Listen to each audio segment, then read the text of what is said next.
queridos alunos da aula de Panorama de História da Música, primeiro ano da UFMS.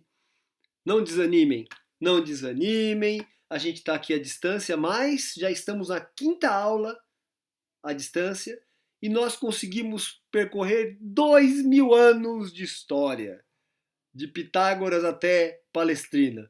Absolutamente genial, vocês são maravilhosos. Parece que eu estou fazendo piada aqui, mas não, estou comemorando mesmo, viu? E presencialmente depois a gente vai ter um tempo para conversar. Eu estou com esse óculos na ponta do nariz porque eu não leio sem ele, mas ele é só para perto, tá? Bom, quinta aula, e a gente está tratando de renascimento. Eu já falei para vocês que eu odeio odeio, porque acho que não renasceu nada. Na verdade, eu acho que até morre alguma coisa aí nessa época. Sabe o que morre? A possibilidade de você crer e fazer ciência num só processo. Eu tô nessa ainda, gente. Eu tô nessa. Para mim, o que eu creio não nega a ciência não nega o que eu creio. Não sei porque as pessoas veem o contrário. Mas, bom, o século XVI é o lugar onde foi posto no achado, e parece que você tem que experimentar tudo, e se não experimentar, tá errado. E parece que tudo que descobriu no século XVI serviu para dizer que todo que foi estudado anteriormente era idiotice. E não foi. E não é. Então, assim, vamos adiante. Já acabaram minhas queixas, mas eu queria dizer para vocês que é um momento luminoso, um momento de descobertas, mas também não é que ficou tudo bom aí não, tá? Não renasceu nada. É isso que eu queria dizer. Ah, na Idade Média, do ano 1000 ao 1500, esse baixa Idade Média, baixa, a alta é que tem antes, na baixa Idade Média, a gente vai ter dois movimentos grandes na cultura ocidental, em termos musicais, né? Musicais. O primeiro é a ars antiqua, a arte antiga. Ela não era uma arte feita a vozes, até quatro vozes, né? Mas que não permitia a notação do ritmo, então o ritmo era intuído. E isso traz certas incertezas para quando a gente faz essa arte hoje. Mas a gente, considerando toda a prática da época registrada nos textos, na iconografia, que são os quadros, a gente crê que esteja mais ou menos próximo, ou bem próximo do que se tocava na época. Quando a gente ouve uma música, eu coloco para vocês aqui, a gente crê que isso seja bem próximo do que eles faziam na época. Já na Ars Nova, de 1300 em diante, a música, já falei para vocês, né? Tem notação de ritmo, o ritmo é complicadésimo, aí você tem aqueles caras Machot, Vitry, Landini, que fazem uma polifonia a cinco vozes aí complicada. E a harmonia soa muito doida, né? Porque um monte de quarta com quinta, umas terças que só passam assim rapidinho. Então a harmonia fica bruta mesmo, sabe? E é muito, pra gente, exótica, interessante, né? Mas aí, é, a harmonia do século XV, que é o desdobrar desse momento histórico aí, ainda é ars antiqua, viu, gente? Ars nova, desculpe. Ainda é ars nova. Mas já é uma ars nova de segunda fase, já de fase final, que é a ars nova lá em Borgonha, Ducado de Borgonha, com Diffai e com John Dunstable, que veio da Inglaterra e trabalhou no continente, trabalhou na França. Então, Diffai, incorporando essas novidades que o Dunstable trouxe, ele faz um processo chamado Volksburdon. Volksburdon. E começa a ter terça, gente. Terça, sexta, terça. E a música vai ficando mais colorida pra gente. Os acordes aparecem, os acordes no sentido tonal, tríades. E aí, mais ou menos entre 1400 e 1450, o caráter sonoro assim das obras muda. Parece que se ilumina, né? E mais ou menos em 1450, a gente tem já uma música mais fluida. Porque quando você ouve, por exemplo, o século anterior, lá Machô e tal, você você nota, as vozes até fazem alguns acordes, mas elas são magrinhas, né? Elas não formam uma massa coral, assim, elas ficam todas independentes mesmo. Agora você começa a ter uma massa coral se formando. Quanto mais avança aí o século XV, de 1400 a 1500, mais essa massa coral toma corpo, e aí você tem um sujeito chamado Josquin des Prez, que nasce em 1450, que é o...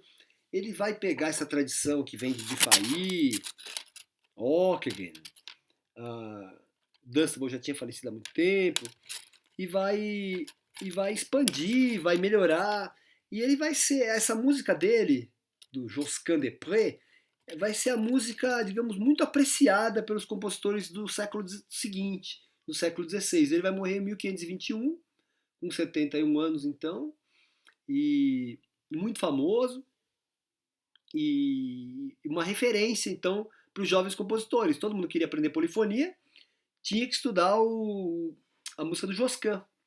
Se transcrevia a música do Josquin, por exemplo, para laúde. Então, esse Josquin des Prez, que é o, digamos, é o cara que faz a ponte entre o final da Ars Nova e o começo do que seria Renascimento. De Josquin em diante, não tem nenhuma dúvida se nós estamos tratando de Renascimento ou de Ars Nova, que é medieval. De Josquin para trás, tem um momento ali de transição, tá? Que é incerto, cada um vai dizer uma coisa. A verdade é que, assim, Machot, Vitry, Landini, Idade Média.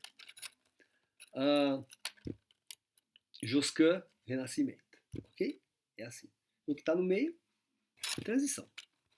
Bom, meus queridos, aí, Renascimento, esse termo, ele aponta, então, para uma porção de coisas que acontecem no mundo e que mudam a visão do que as pessoas tinham sobre a Terra, sobre quem somos nós. Então, assim, a Idade Média é um momento de 1000 anos,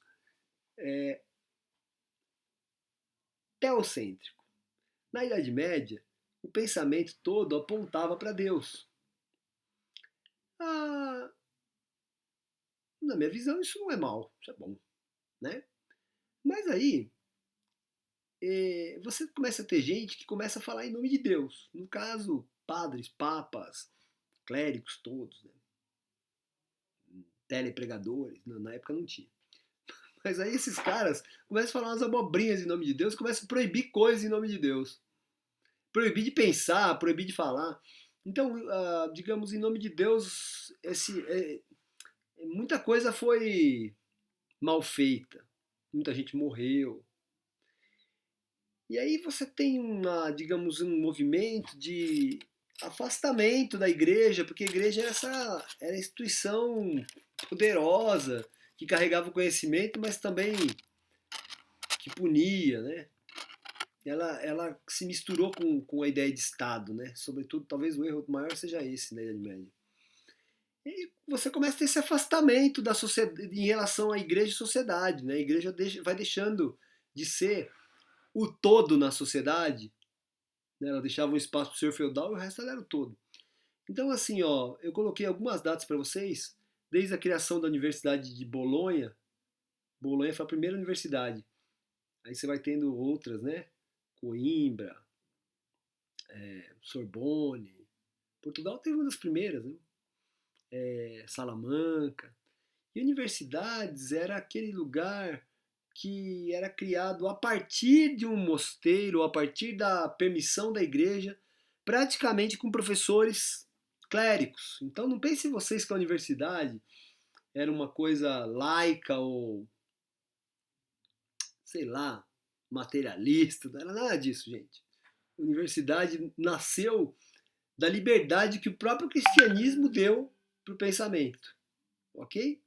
Não foi uma luta, não. O nascimento da universidade tem a ver com o interesse da igreja de preservar conhecimento. Claro que vai se afastando paulatinamente. E para esse pensamento ocidental se desenvolver, nós temos uma figura central, que é um dos pais do pensamento católico, eu diria cristão, eu gosto muito dele, que é o Tomás de Aquino. Tomás de Aquino viveu entre 1225 e 1274 e ele escreveu uma obra muito importante chamada Suma Teológica, na qual ele vai tentar racionalizar, a partir de Aristóteles, a partir da lógica aristotélica, a existência, imanência, soberania e majestade do Deus Criador. Então, isso difere muito de uma poética dualista entre corpo e espírito que tinha até então, que era de verve agostiniana, né? Então, Agostinho ia colocar essa questão sempre do corpo e do espírito e parecia que no corpo você tinha que sofrer o tempo todo. E o espírito ia estar no céu. E mesmo aqui na terra você ia estar vivendo em comunhão com o céu, né? Aí você tem a igreja padecente, a igreja gloriosa, são teologia, né, da patrística, né? E aí você, seguindo adiante, você vai ter o Tomás de Aquino revendo isso, sob um olhar aristotélico, e trazer então uma nova, digamos, racionalidade para a igreja. Então, nesse sentido, eu acho que a igreja ela se reforma intelectualmente antes da própria Europa, a igreja católica, né? Que aí já tinha separado da igreja do Oriente, lá de Bizâncio.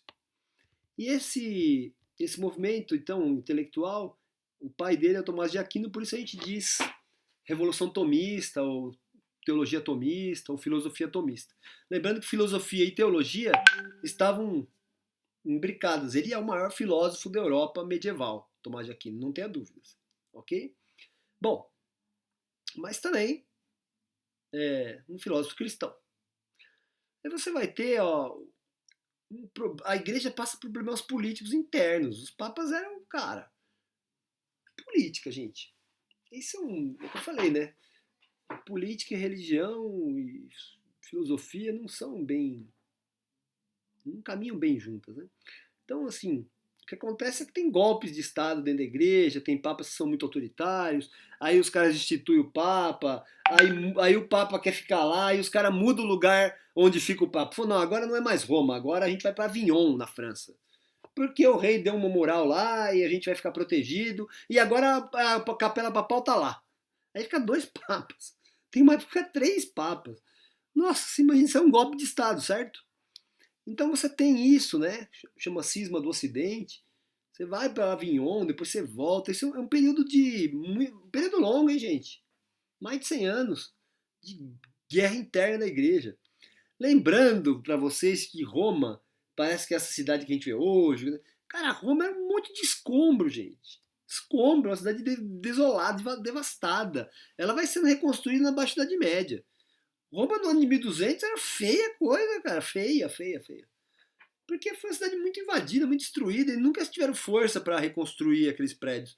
E a cidade de Roma antiga está uns 20 metros para baixo do nível hoje da Roma atual.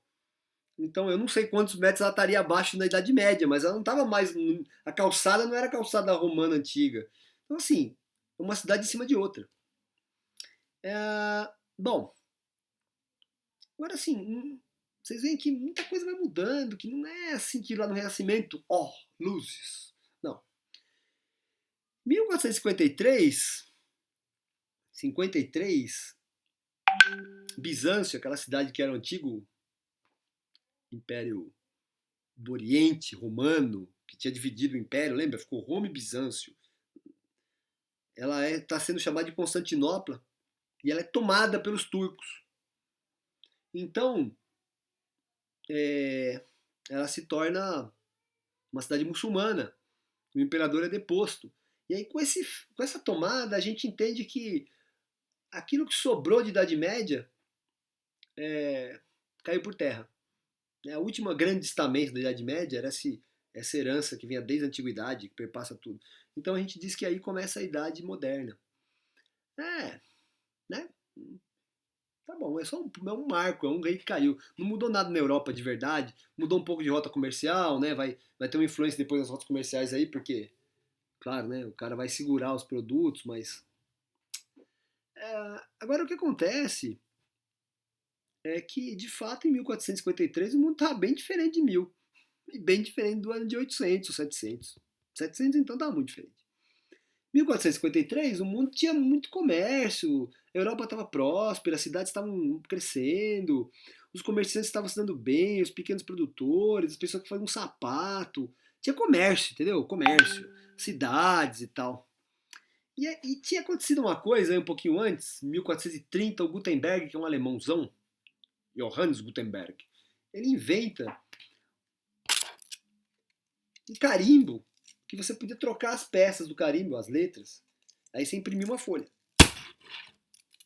Aí você tirava aquela folha e imprimia outra, com aquele mesmo outra. Aqueles letrinhas eles chamavam de tipos. Aí depois você ia fazer outra folha. Você abria lá, trocava os tipos na mão, tal, escrevia tudo de novo, fazia uma página, né? Aí, então você conseguia imprimir um livro, que os livros na Idade Média eram copiados, né, gente? Aí agora você conseguia imprimir, igual um carimbo. Então saiu isso que a gente chama de imprensa. E aí você começa a ter tiragem, né? Quantas cópias eu vou fazer dessa primeiro carimbo? Vou fazer 100. Eu fazia 100, trocava 100, trocava. No final de um mês de trabalho, você tinha 100 livros. Cara, nunca você conseguia, um sujeito ia conseguir copiar 100 livros no mês. Entenderam? Então, assim, a velocidade, o livro é o portador do conhecimento. Livro é mídia, gente. Livro é igual um CD, um pendrive, ou sei lá, é mídia. Tá? Então, era uma mídia que carregava muito mais informação do que as cartas que os caras trocavam. Então, essa popularização do livro, ela começa a impactar o ambiente intelectual, fica mais acessível. É igual YouTube, né? É bem bacana, né? Você tem um negócio do século XV no YouTube. Quando eu era garoto, deixa eu mostrar um negócio pra vocês, curioso. Isso aqui, ó. Tá vendo aqui, ó? CD, ó. Quando eu acho que deu pra ver, né? Quando eu tava na graduação, eu fazia curso fora, né? Ia pra Europa, eu tava solteiro, já casei com a Ana cedo, tava na graduação, eu tava casado. Cara, a gente gastava uma grana com CD. Tem uns 1.500 aqui. Às vezes eu levo pra aula de diversão. Por quê? Porque ela valia o conhecimento. Quando que eu ia arrumar um troço do século XV, eu tenho aqui, né? Ou do século XII, eu tinha curiosidade de ouvir aquilo e não tinha onde ouvir, né? Aí eu comprava, né, o disco. Schoenberg, queria ouvir coisa do Schoenberg. Não tinha no Brasil. Tinha, você conseguia importar, você ia numa loja importada, aí você pagava tipo R$ 200. Aí você ia pra Europa lá, pagava 15, entendeu? Então, assim, o livro foi isso também. Cara, era muito raro um livro onde você tinha um livro, você tinha que copiar o livro, era um negócio. Agora não, cara, você pega o livro impresso e leva pra lá. Nossa, isso mudou muito a vida dos que ninguém estudava. Então, isso tudo muda como as pessoas se relacionam com o conhecimento. Então, os livros estavam nas bibliotecas, as bibliotecas dos padres se eram donos. Agora não, cara, agora circulava, né? Então tá. Então você vê que muda a relação com o conhecimento. E por fim, você tem um negócio maluco que é. Cara, descobriram que dava pra dar volta no mundo. Dá pra dar volta, não é mais plana a Terra. Não é plana, gente. Agora a Terra, meu, é redonda. Tem gente que acha que é plana ainda, né? Tem um amigo que acha que é plana. Ele jura que é plana. Mas enfim, os caras deram a volta, né? Se deram a volta na pizza ou no Globo, eles deram a volta. Não, não dá, né? Mas é assim, ó.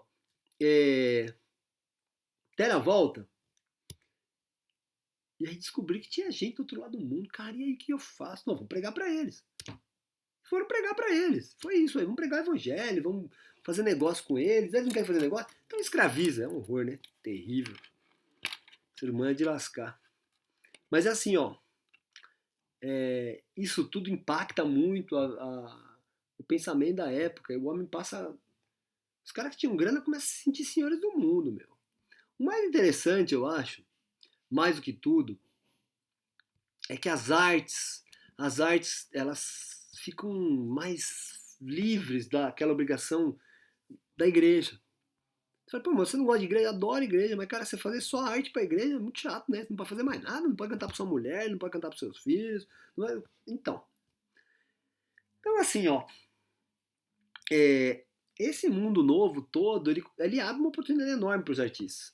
E os reis, duques, marqueses que eram chefes de cortes, eles queriam se mostrar não só brutos, conquistadores, medievais, eles queriam dizer que eles eram cultos, inteligentes, eles eram esclarecidos, que nas cortes deles tudo era importante, fino, rico, que ele tinha o melhor músico. Olha, quem está aqui comigo, Josquin des Prez trabalha. Oh, Josquin des Prez, veio aqui. Aí eu peguei, dei uma pérola para ele. Então assim, ó, o artista passa a valer, entendeu? O cara que toca bem, ele vai ser reconhecido. O cara que compõe uma polifonia bem, ele vai ser reconhecido. Tinha mérito, gente. Hoje o nosso problema não tem mérito. Você pode tocar bem o que você quiser, ninguém nem nota. Você é instrumentista, você só toca introdução, né? É. Aí quem ganha dinheiro mesmo, cara, ganha dinheiro a rodo, eu nem sei quem é, mas ganha, né? Vocês sabem, né? Então assim, ó, não tem mais mérito, entendeu? Esse é um problema no nosso tempo. Naquele tempo tinha mérito. As cortes eram espaços que buscavam os melhores dos melhores e o cara vivia muito bem. Então a arte passa a ser um caminho para ascensão social, entendeu? Como era a igreja, né? Você virava padre, você comia melhor que na aldeia, você ia aprender a ler. Agora, se você consegue ser um intelectual, nossa, tocar bem. Agora, como aprender um sistema tão complicado? Gente, o sistema era muito complicado, assim, muito abstrato ainda. Realmente, os caras melhores saíram das igrejas ainda, porque a formação da igreja era melhor, né? E depois a corte fica esse ambiente, todo mundo tinha que saber cantar, ler à primeira vista, uma melodia, vou cantar lá, uma melodia. Oi, triste que vem. Então tinha que saber cantar na hora, assim, era bonito. Vamos cantar, vamos, mas cantava. Então, vocês veem que a coisa fica boa pro artista, entendeu? Mas não pensa vocês que o cara também era um nobre. Ele não era empregado, ok? Então, você, por exemplo, eu fui na Capela Sistina no ano passado. Cara, é um absurdo aquilo, né? Michelangelo fez um negócio lá absurdo, assim, né? Impressionante. E você vê, dizem que tudo o desenho é a concepção dele, né? O conhecimento teológico do Michelangelo é maravilhoso, sobre salvação, sobre fim dos tempos. Ele conhecia a Bíblia de cabo a rabo. Você vê que ele sabia ler e tinha lido a Bíblia, mas não é assim de brincadeira. Sabia teologia. Mas, cara, dá pra ver também que o bicho trabalhou, mas trabalhou igual um cachorro. Trabalhou muito, era muito trabalho aquilo. E os compositores também, a hora que você vê a vida dos caras, você estuda, vocês vão ver no final tem um filme da vida do Palestrina, que foi um cara que trabalhou para os papas, né? Nossa, na época do Concílio de Trento, inclusive. Trabalhava muito, nem sempre é reconhecido também, não tô falando que era mil maravilhas não, tá? Então tô revendo isso aí. Mas se você começa a ter, o Papa não ia pegar o mais famosinho, que cortava o cabelo assim, que tinha o braço saradinho, não, ele ia pegar o melhor músico, entendeu? Pra pôr lá pra tocar pra ele. Bom, aí você vai ter então, no século XVI, o nosso amigo Josquin fazendo essa transição, morre em 1521. Um cara para vocês prestarem atenção é o Janequin, Clément Janequin. Ele tinha uma prática de fazer música coral construindo sonoridades comuns para ele. Então, assim, tem uma que é um mercado, é o cara cantando no mercado. Na verdade, você ouve a música parece estar dentro do mercado. Essa aqui que eu coloquei para vocês são cantos de pássaros. Cara, é incrível, parece que você está num lugar, tipo um zoológico só de pássaros, né? É muito legal, muito legal. Aí você vai ter. Então, esse cara é digamos, a geração de transição, né? O Janequin. Aí você tem os três grandes nomes da segunda metade do século XVI, que são o Palestrina, que vocês vão ver o vídeo no final, o Orlando de Lasso, que vem lá dos Países Baixos, vem lá do norte, lá da Bélgica, lá daqueles países, e desce para trabalhar em Roma. E depois em outras cortes na Itália, vai trabalhar na Itália. Aí você tem o Victoria, que é um espanhol, que nunca sai da Espanha, na verdade, né? Assim, nunca sai para trabalhar fora da Espanha, trabalha na Espanha a vida toda, mas que constrói uma obra maravilhosa, desse mesmo quilate. E você tem o Thomas Tallis, um pouco anterior até, mas também fazendo obras vocais maravilhosas. Então são nomes que vocês têm que ter na cabeça, tá? Para Renascimento. Vocês têm que conhecer esses caras. Aí eu deixei uma obra para cada um, queria que vocês dessem uma boa olhada. Aí tem polifonia no mundo inteiro, viu, gente? Portugal tem, tipo, sei lá, Países Baixos tem, lógico, tem muita. Aí você foi lá pro norte, lá, Suécia tem. Assim, tem música, ok? Isso é importante para vocês. Aí, assim, instrumentos. O instrumento, ele era usado para as danças. Vou tocar aqui, o cara dança lá. Não tem voz, tá? Depois, ele é usado para dobrar voz em polifonia. Então, por exemplo, você vai cantar, o outro toca a mesma voz, assim, ó, né? E ele é usado também em cerimônias, o instrumento de sopro, né? Vai, sei lá, coroar um rei, vai fazer um negócio lá fora. Aquela coisa da clarinada que vem do mundo militar, né? Aí você tem um uso muito especial no século XVI, que é você pegar todas as vozes e 4 vozes, 5 vozes do coral e o cara lendo um instrumento só. Hoje quem faz isso é pianista, né? Mas na época o comum era fazendo alaúde, tá? Na igreja você vai ter mais órgão, tá? Mas nas cortes é o alaúde que vai fazer isso, que é o alaúde. Só um segundo, eu vou falando para vocês. O alaúde é um instrumento de cordas duplas, tá? Parece um caixão, né, gente? Cordas duplas. Ó o alaúde. Esse alaúde ele não gosta muito desse clima nosso aqui, que fica muito seco, muito úmido. Mas é assim, ó. Acho que dá pra vocês verem, ó. Ele parece uma pera, ó. Vendo? Ó? Cortado no meio. O braço dele é virado assim, isso traz um pouco mais de tensão para as cordas. Ele tem uma estética, de maneira geral, árabe, né? Isso aqui é como se fosse um barco, e ele tem uma estética árabe porque ele vem dos árabes mesmo, mas chegou na Europa no ano 1000, mais ou menos, 1000 e pouco, pelo Califado de Córdoba, na Espanha. Depois ele se espalha na Europa. Já no século 13, 14, todo mundo tocava esse negócio. E ele tem cordas duplas, ó, gente, ó. A primeira é simples, tá quebrada a primeira corda. Preciso comprar. A primeira é simples, as outras são duplas. Vocês querem saber se eu toco? Sim, eu toco um pouco. Mas não é meu prato forte, não. Eu queria tocar até mais. E ele tem... Esse aqui é do final do século, já tem 7 pares de cordas. Mas tem alaúdes que tem... O normal é ter 6 pares de cordas, tá? Bom, esse instrumento era feito, toca tipo um violão, só que sem unha. E a primeira corda é simples, as outras são duplas, como vocês viram. É o instrumento oficial aí da época. Aí, o que eu queria que vocês soubessem é que assim, ó, coloca um exemplo de uma canção do Josquin e que depois um espanhol fez um arranjo para tocar na vihuela desse jeito, pegou todas as vozes e depois fez umas ornamentações, assim, uns improvisos. Cara, improvisar na época era muito comum, tá? Eles improvisavam, os instrumentistas todos improvisavam em cima de melodia. Eles chamavam isso de diferenças na Espanha, ou de variações. Era muito comum. Nas danças, você tocava uma dança, a dança normalmente era nas danças inglesas A, B, C, tá? Tinha uma parte A, uma parte B, uma parte C. Então você tocava o A, aí você fazia uma variaçãozinha. Tocava o B, fazia uma variaçãozinha. Tocava o C, fazia uma variaçãozinha. Variaçãozinha é meter nota, alguns chamavam de diminuição, porque se diminuía o valor da nota ficava bem pequenininha, aí a melodia ficava meio no grave, ou a condição harmônica no grave. Gente, é mais ou menos o que a gente faz com o standard de jazz hoje, quem toca jazz, tá? Ou quem toca, acompanha em banda, que o cara fica fazendo a melodia, você faz um improviso. Eles faziam na época. Agora, é muito inspirado, assim, é muito, como é que eu vou dizer pra vocês? Muito espiritual, a ideia é muito espiritual, assim, ainda. Muito contemplativa, transcendente e tal.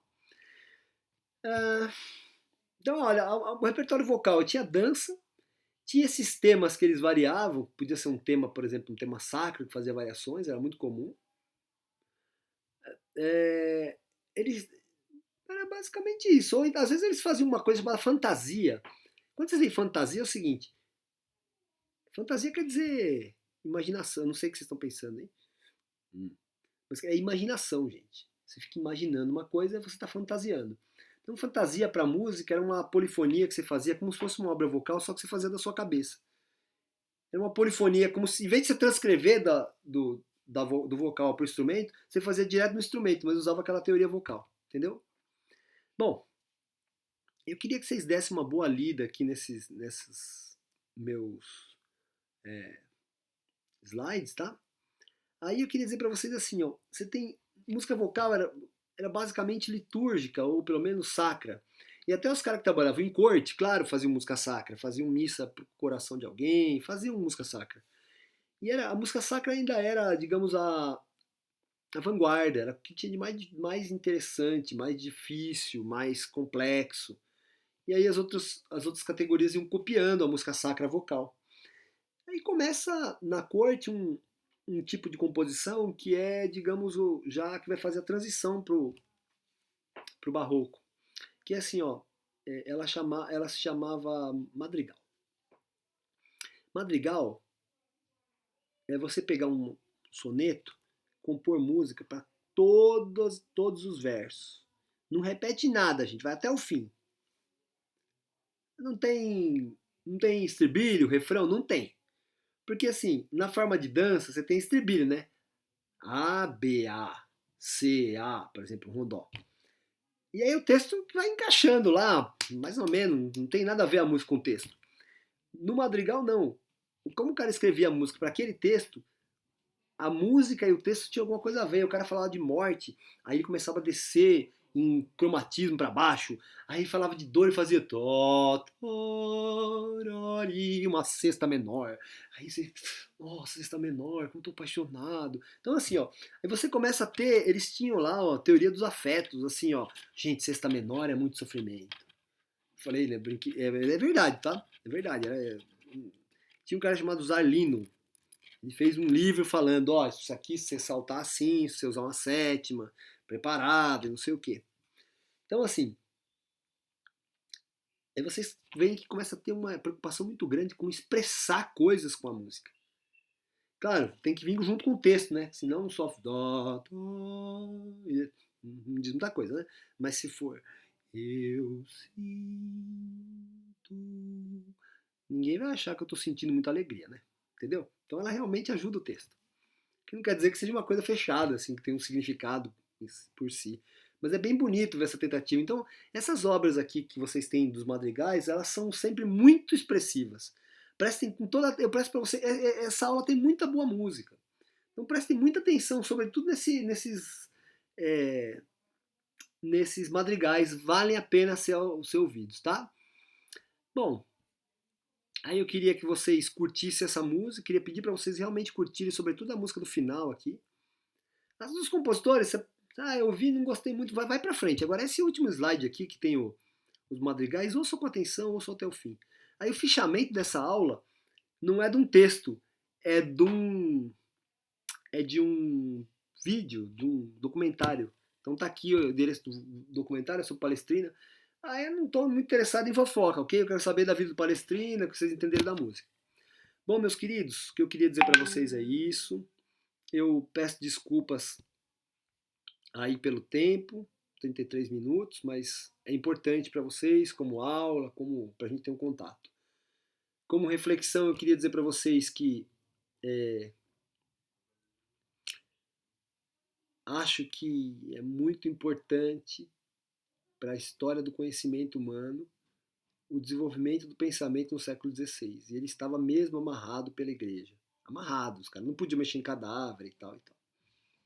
Então, a medicina desenvolveu, é inquestionável.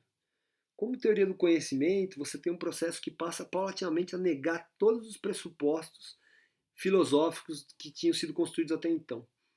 E aí a perda é muito grande, infelizmente. Mas estamos aqui, estamos numa universidade pública, gratuita e de qualidade. Olha, força, espero que a gente se veja em breve, tá? Fique com Deus aí, obrigado.